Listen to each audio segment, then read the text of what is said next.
Welcome back. Hey guys. It's like I never left. Uh how's everybody doing? I wanted to do a little wrap up of my favorite albums of 2021 and this is for Electric Avenue's YouTube channel. Uh I was going to say, don't hold me hostage with your opinions about like, oh god, why didn't he include this, or oh god, like, why is he choosing that? Um, as I probably said in my recent video, if you saw that I've been in this business for a long time. And we're working on 35 years of selling records. And so my tastes do not run as youthful as some things might appear to people, as to take that with a grain of salt. You probably, if you're reading like Pitchfork or something, and you see all these like stream only kind of albums hitting that list, I still live in the mindset of generally, if an album is streaming and not available in a physical format anywhere, I generally don't give it much of the time of day, because I just don't think that if the artist doesn't think enough of their work to preserve it for posterity in that sense, or value it that way, to push for it to be released that way, why should I care? Maybe that's very old school, and so take that for what it's worth. So everything I'm going to show you today is available in some sort of physical format somehow. All right, and I guess I should just start. Oh, and let me say too, like, you probably won't see things like ABBA or the Rolling Stones on my list today. I mean, it's nothing that well, there wasn't a new Rolling Stones album really this year, but I don't have anything against those bands, or like, Beatles reissues and stuff like that. I think that all that stuff is great. It's just maybe it's a little bit like, it's so out there in the public domain that of course you're going to see some things that are anyway. I don't know what I'm trying to say, except basically I'm not limiting myself to just one sort of specific era when I say I like old music. I mean, I like some new music too, so I just, whatever. Okay, maybe these are things, some of them you're gonna know, some you might be, oh, I'll check that out. First thing up, number 20. I'm doing 20 here. Parquet Court's new album, Sympathy for Life. I thought this was a great album. It is kind of a New York album for them. I mean, they are New York anyway, but it has a little more of a groovy kind of Talking Heads feel to it at times. I think they sort of moved on a little bit from being just sort of like punk rock or whatever. Well, it wasn't. They did a lot of different things on the last album with Danger Mouse, and that was a very catchy album. This album is a little bit more groovy based, but it's really good. So anyway, that's number 20 for me. Number 19, I'm counting down. Lost Horizons and their album In Quiet Moments. I don't know how many people heard this record. It actually came out, the first 8 tracks came out in 2020, the next 8 in 2021, and then it was a complete album, 16-track album. Basically, this is a project of Simon from Cocteau Twins and a friend from a band Difges. Anyway, they have it's basically like kind of dreamy, sometimes retro-y, sort of soul kind of sounding music, but very textured kind of stuff. I mean, the cover art is pretty symbolic of what it sounds like. And some of the people on here, you might know their names: John Grant, Porridge Radio, Ren Harview, Marissa Nadler, who also had a great album out this year, by the way, Karen Paris of Innocence Mission, every song has a different singer on it, and the title track "In Quiet Moments" by Earl Thomas kind of has that very Bill Withers kind of sound to it, sort of the dreamier side of Michael Kiwanuka. So I love that album. It's a great mood album. Okay, moving right along. 18, Strand of Oaks in Heaven. Uh, so this album, I think, has been completely underrated, just like his last record. One of the greatest singers out there now, I think, on record.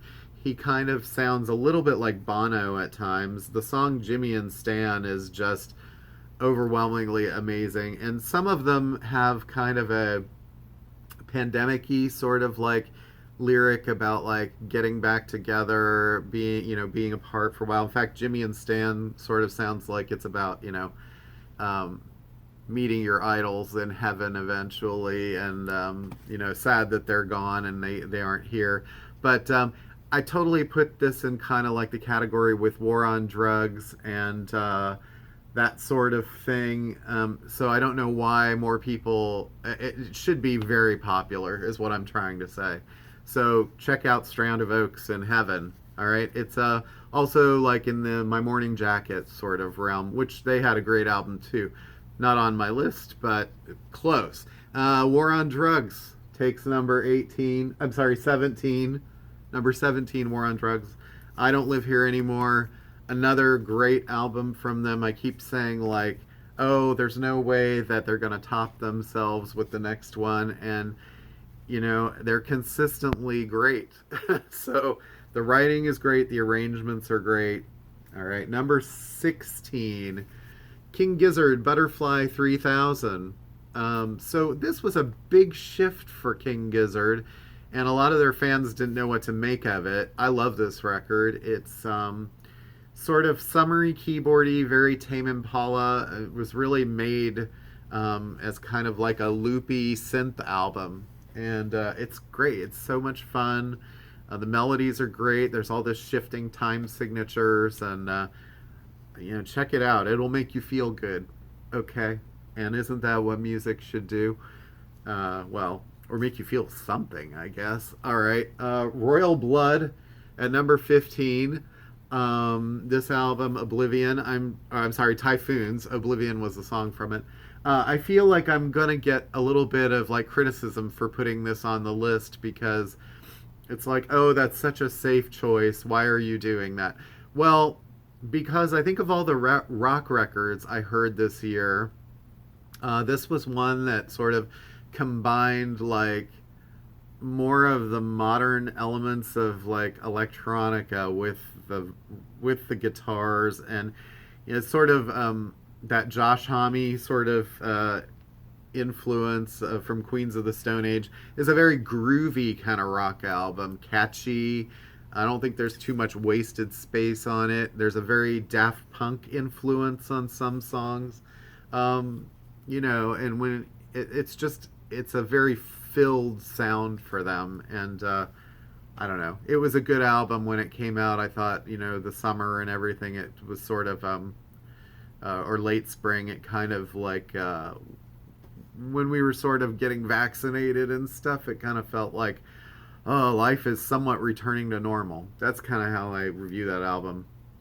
Another completely underrated rock record this year, at 14, Garbage, No Gods, No Masters. I feel like Shirley Manson is on very sharp form with her writing on this, as far as like what she's saying about her place in the world in an industry that's filled with men, and the political aspects of this album. I think it's one of their best, and they've been around for over 25 years now. I just read that Duke is 70, and they're still out there touring. Like, Shirley's much younger, but I think they need credit. They're lifers at this point, so good for them. I think it's great. 13, Bobby Gillespie and Jenny Beth. The album Utopian Ashes. This came out in the summer. The vinyl came out in like September. Bobby is the lead singer of Primal Scream, Jenny from the band Savages, and it's kind of their take on a breakup album that would sort of be like something Nancy Sinatra and Lee Hazelwood would have done back in their day.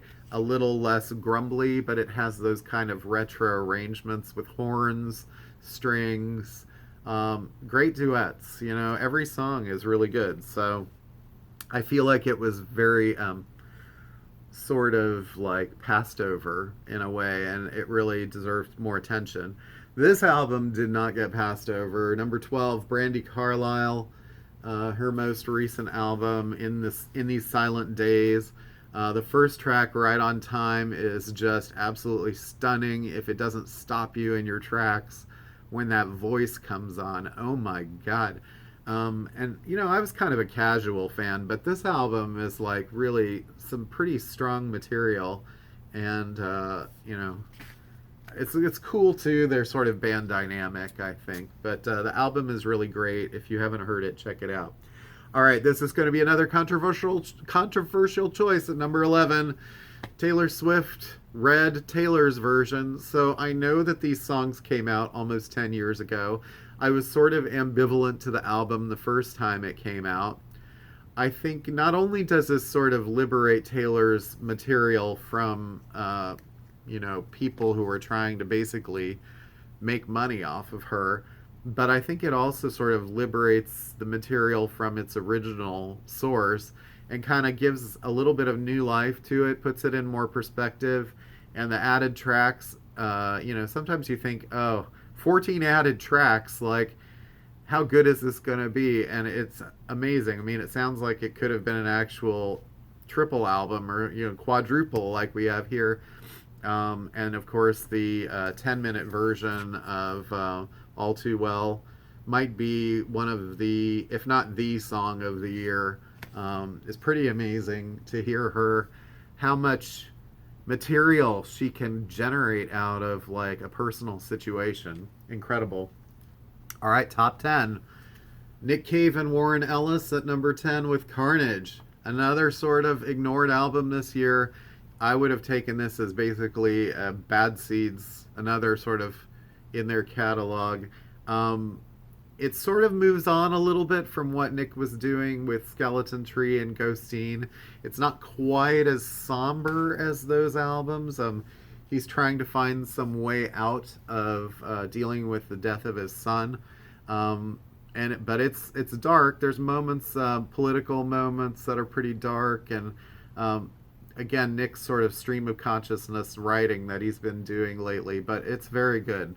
So if you haven't listened to that, that's one that you need to listen to in sort of private with maybe headphones or something, because it's not something like I can't put it on in the store really and have people respond to it in, oh, this is amazing, because you know, it's kind of like you need to concentrate on it. Number 9, another sort of people will be like, oh, now you're showing your age. Duran Duran, Future Past. Well, what can I say except I think that they've hit the mark for the second time since 2000, since their sort of reformation.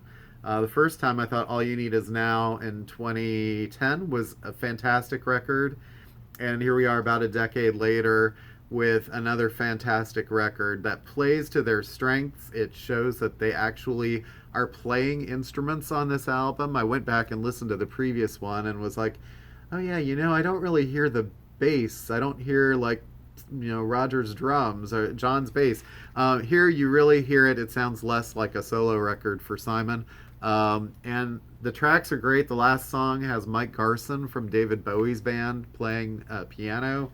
The guest appearances do not completely distract from, you know, from what's going on. It still sounds like them. It sounds very much like them. They holler out a lot to their past.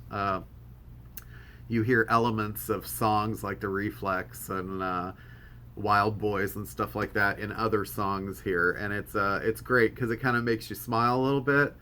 You're like, oh, I see what you're doing there. Okay, another one that I think may be sort of controversial for some people, but again, The Killers, their album Pressure Machine.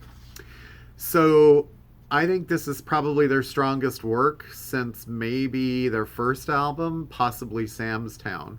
Um, not because Phoebe Bridgers is on a track, but I mean that's great.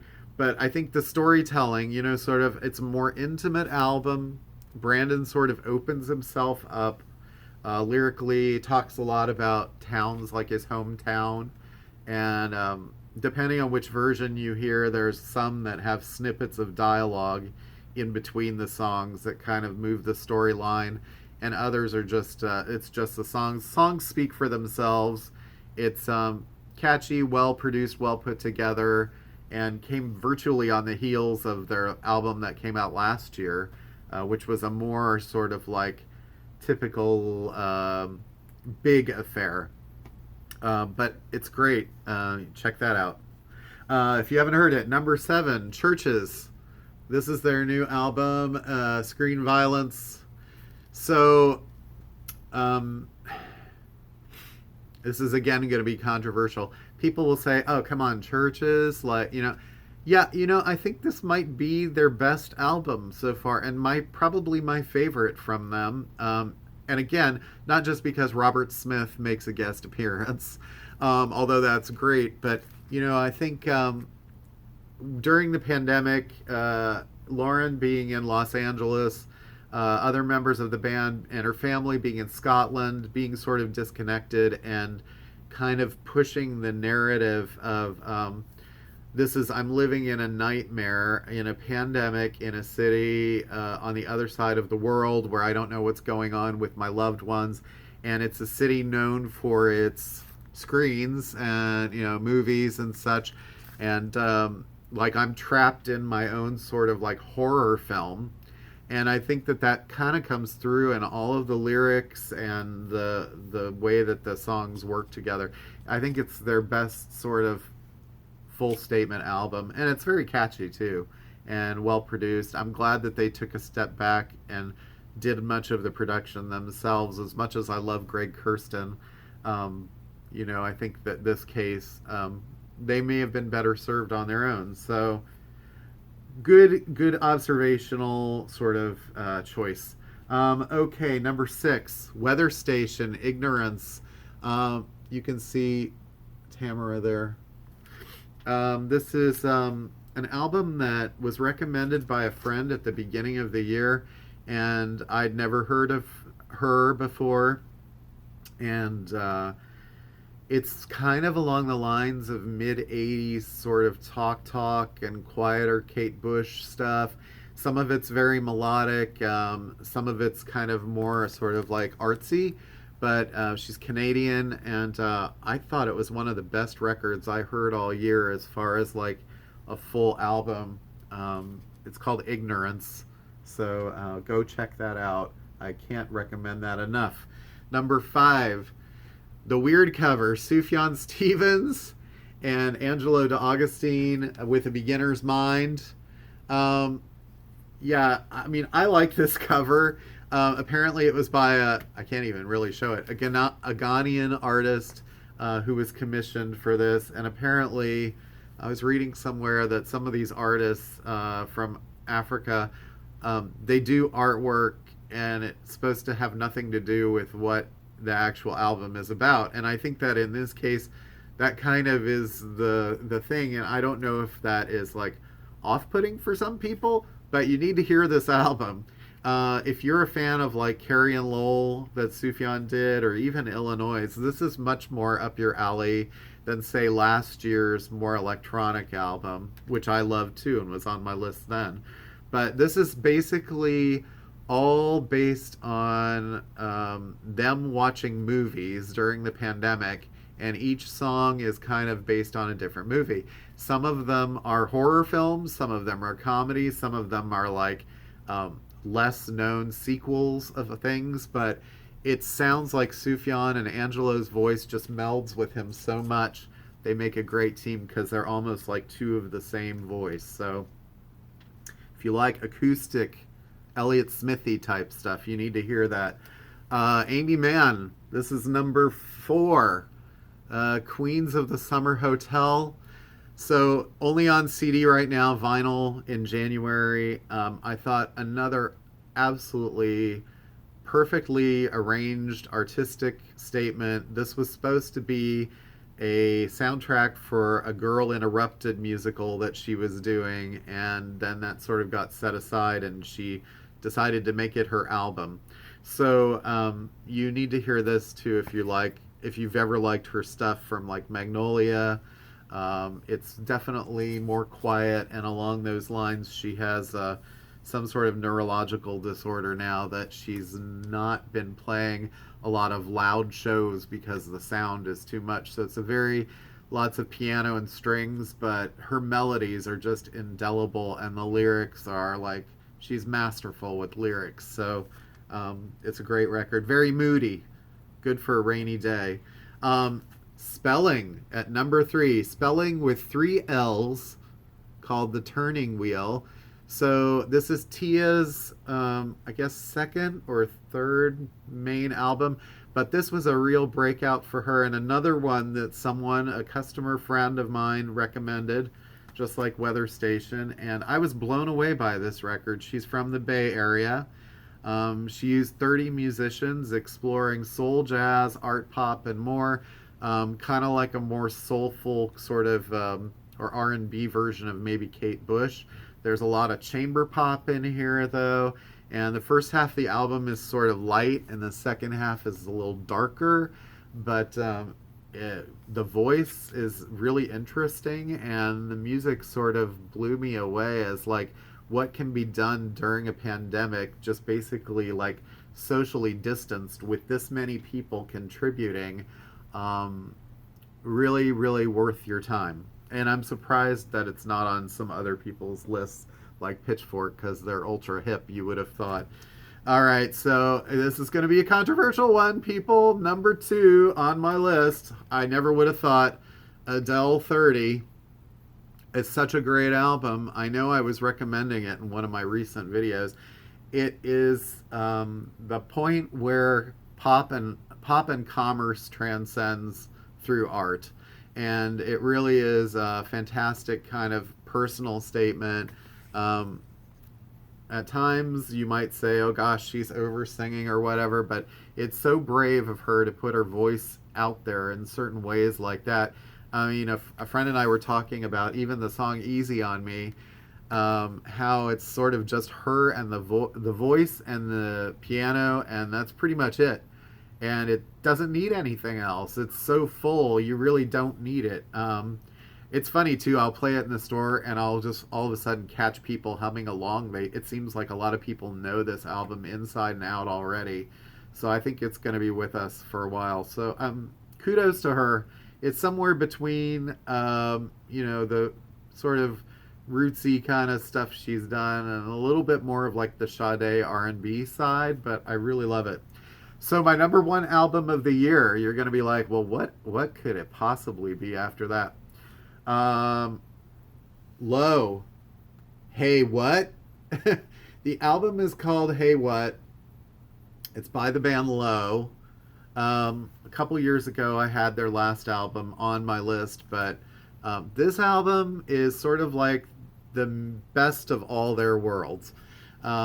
Low are a duo from Minnesota, Duluth, I think. They're a married couple.